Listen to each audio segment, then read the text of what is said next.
Hi there, how are you?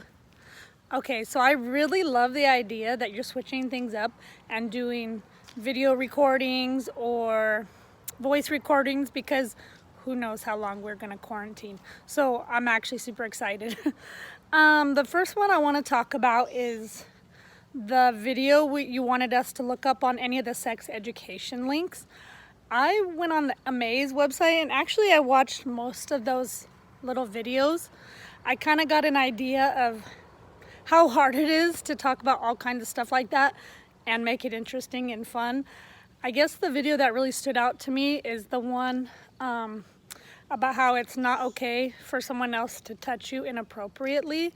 And I liked because in the video, the boy like called a hotline and he was anonymous and he was able to talk about some sexual abuse. So I think that was a good video for people to see, especially teens that might be going through that.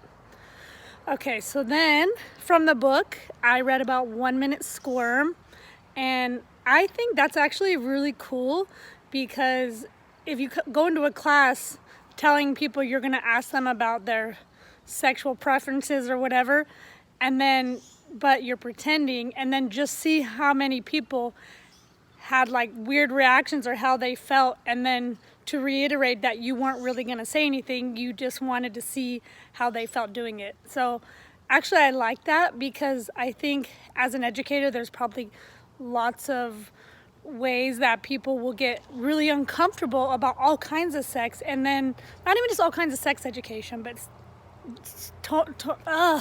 so many different ones in general. So I love the 1 Minute Squirm. It makes me think of if I was teaching how to be careful not to make anyone feel uncomfortable while getting certain points across.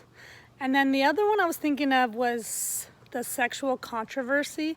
And when I was reading in the book, the Family Life Education book, it talked about how I think it's probably a misconception that sex education could just be taught by anyone.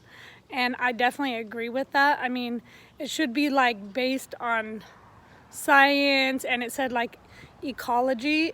And I mean, to have teachers that don't really know a lot about it or maybe are biased about it could be leading kids to like doing the wrong things. So I think it definitely would be important to, sorry, I got distracted.